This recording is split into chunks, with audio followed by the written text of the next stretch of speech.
and whatever happens to the identity affects me. But Swamiji, from where did this identity come? Why did I identify? That is the question. Because if I have to identify with something, how did this process happen?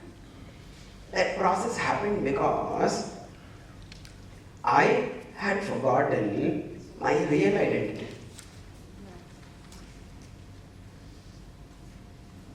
It is only when I forget my real identity can I identify with something which I am not. The waker, as long as he is awake, cannot identify with the dreamer. And with the dreamer, the moment he has awakened, he can no more identify with the dreamer. It is only in the ignorance of the waker can the person identify himself as the dreamer. And once that dream is gone, once that false identity is removed, once in the knowledge of myself being the waker, I cannot be the dreamer anymore. So how did I identify with the false me? It's only because I forgot who is the real I. So what worked here, what worked here is ignorance or Maya. So ignorance worked here.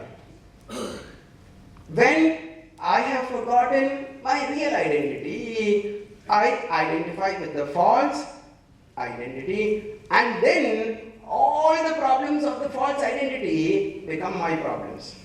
And yet, you have not forgotten your real identity.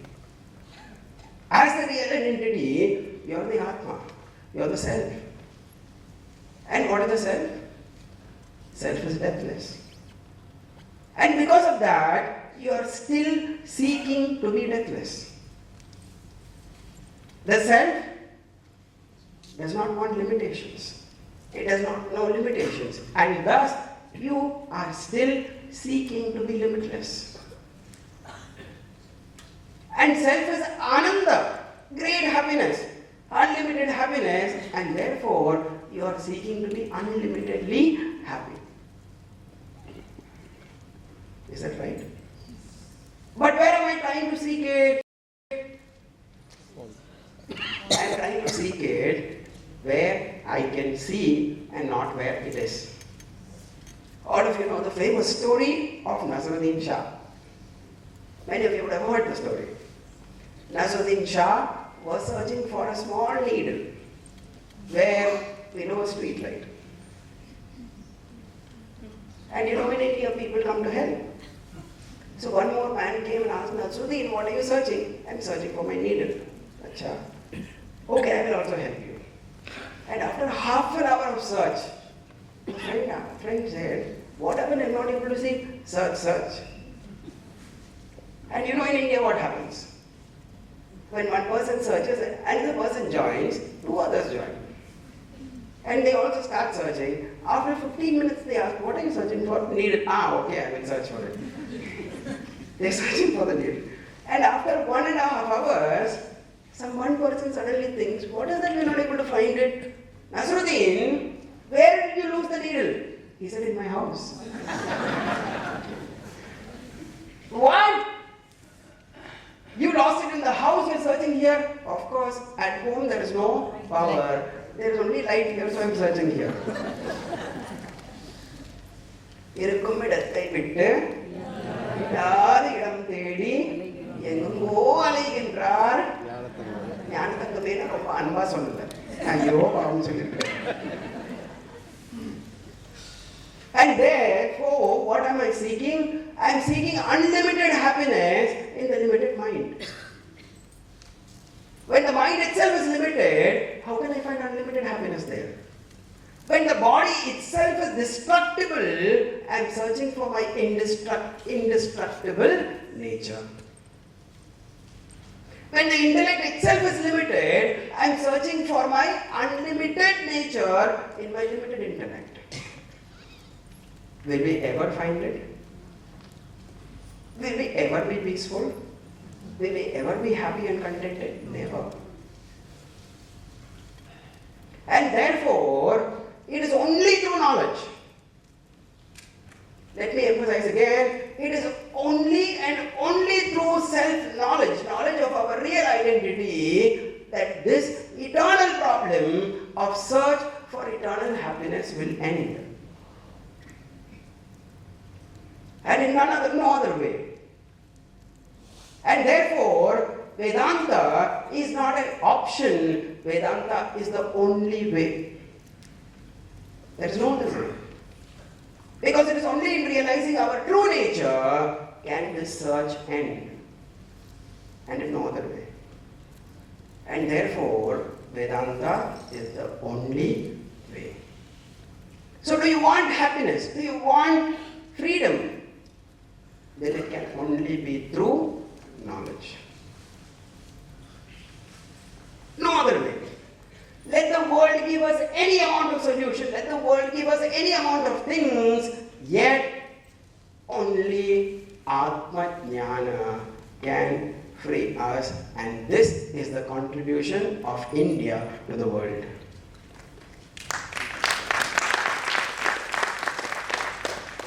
What did our great masters do? They were not runaways from life.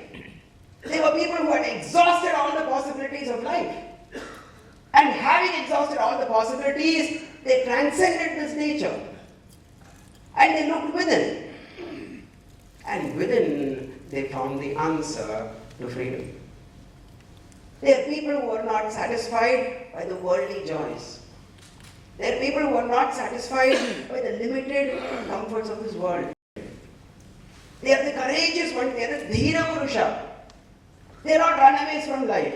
They are not people who became useless. They are people who found the world useless. And thus, they went beyond. And having gone beyond, what do these great masters do? Out of compassion, the great masters not only walked the path, they showed the path. And it is because of such great masters like Gurudev, who in spite of so many social problems, in spite of so many challenges, out of sheer compassion, because he had attained what needed to be attained, there was nothing that he needed to attain, and yet he came down from the Himalayas. For nothing. We are not his sons, we are not his daughters, we are not his brothers, we are not his sisters, we are not anybody to him, and yet he gave his life for us. Just imagine. What are we to him? And yet, he spent 43 years giving this knowledge. Only because I walk the path, I know the way, you also walk with me. And thus, it is called divine ahaituka karuna. A compassion which is without any reason, which looks for no return. And what can we give to these masters? We at least can walk the path. And thus, these masters gave this great knowledge to us. Once they asked Gurudev in Jnana Yagna. This happened in Kerala, and such things can happen only in Kerala. One man stood up, and Gurudev's style of talking. And so Krishna says, one man stood up and asked, I told you it can happen only in Kerala.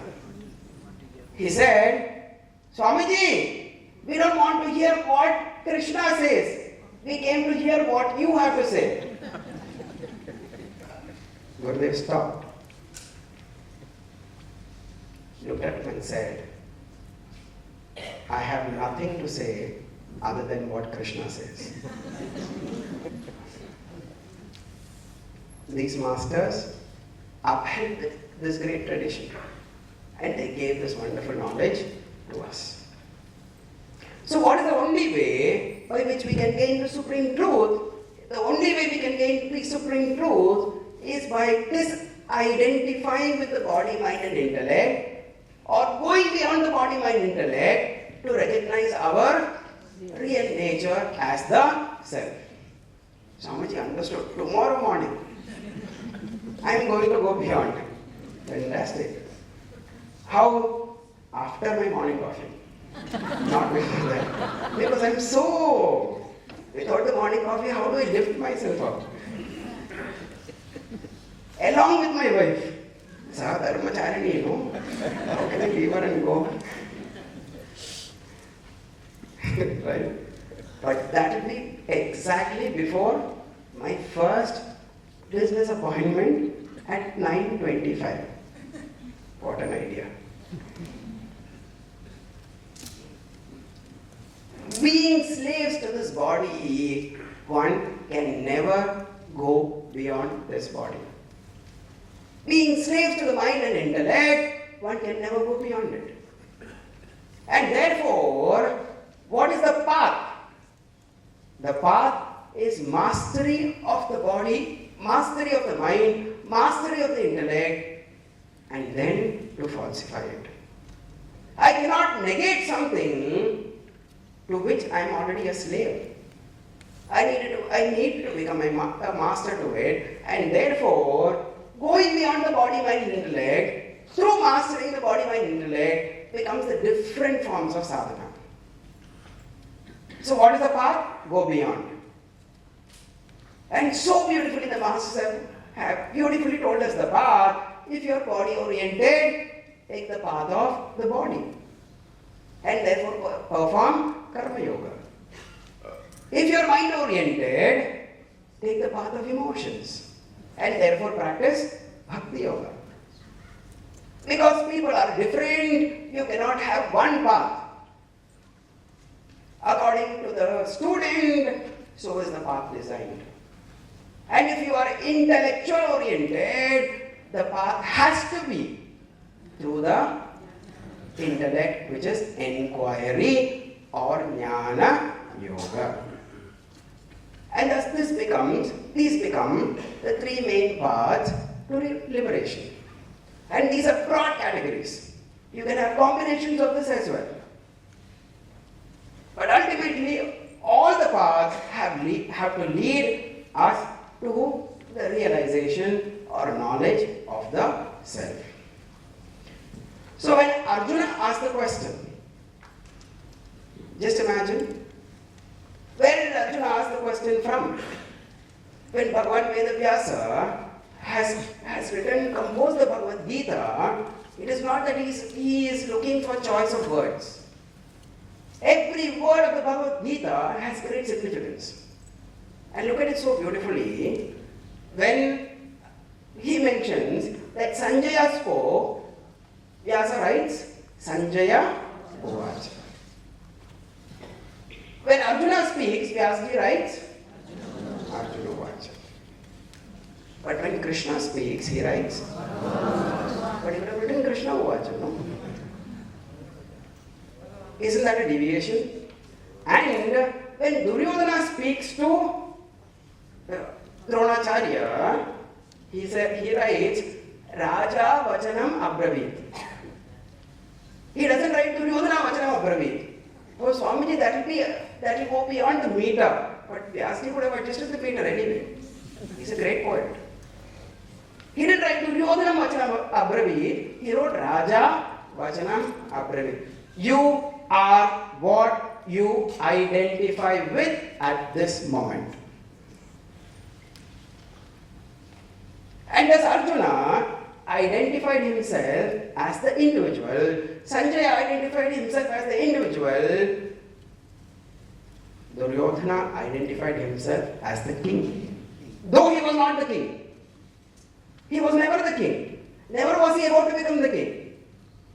And yet Duryodhana assumed to himself a false identity that I am the king, and he spoke. And when Bhagavan speaks, when Krishna speaks, it is not the cowherd. It is not the lover of Radha. But it is as the supreme Lord of this universe, who created this universe, who sustains this universe. As the supreme Lord, he speaks, wanting to reveal this path, wanting to reveal this great knowledge to us. So whatever we are identified with, that we are. So what did Arjuna identify with? Arjuna said, I am the body. But he didn't say the body. Which verse, Swamiji? Which verse? He says, I have to kill Bhishma. If you are not the body, what are you killing? Is that right? So what did Arjuna identify with? I am the body. Arjuna identified with, I am the mind. How? I have to kill my guru. Other people I can kill, no problem solved. Right? Duryodhana right now. Dushasana immediately. But my guru, Pujaraha Varisudana, hey Arjuna, they are worthy of worship. How can I kill? Emotional. So what is he? He is the mind. And he says, I am the intellect. But how are you the intellect? Where does he say that? Yadva jayema yadivano jayeyu. Should I win or should the others win? Where is victory and defeat except in our intellect? And therefore what am I? I am the intellect. So Arjuna, identifying with the body, identifying with the mind, identifying with the intellect, creates the entire conglomerate of confusions. And he says, Sampoorna Gita. I am completely confused, oh Krishna. And Krishna, what does he do? Right there, he smiles. Thank you, Arjuna. I know. You are given such great words of valor. In fact, Yudhishthira was confused yesterday. What did you say? Hey Yudhishthira, let us fight and win. At that time I knew what is your state. And then when Arjuna was faced in the state of confusion, Arjuna's knowledge became dim and dull. It is not that Arjuna did not know this knowledge. He is educated in the Vedas. He has heard it 100 times. But a person, when he faces a particular situation, unless the knowledge has been digested, that knowledge becomes of no use to him. So Arjuna has heard this knowledge, Arjuna has not realized the truth, and thus when faced with a difficulty, this knowledge never comes to help Arjuna. And therefore Sri Krishna reminds Arjuna, hey Arjuna, you are looking at this whole problem from the level of your own individual body, mind, intellect. But Arjuna, you have no problem. Because you are neither the body, you are not the mind, you are not the intellect, you are the Atman. Na sato vidyate bhavaha, na bhavo vidyate asatah. That is not true. When there is no birth and death, what are you worried about? What are you confused about? And thus, Sri Krishna gives him the supreme knowledge called Sankhya Yoga in the 2nd chapter. And the Lord doesn't stop there, but as Gurudev says, over the shoulders of Arjuna, he speaks to all of us here.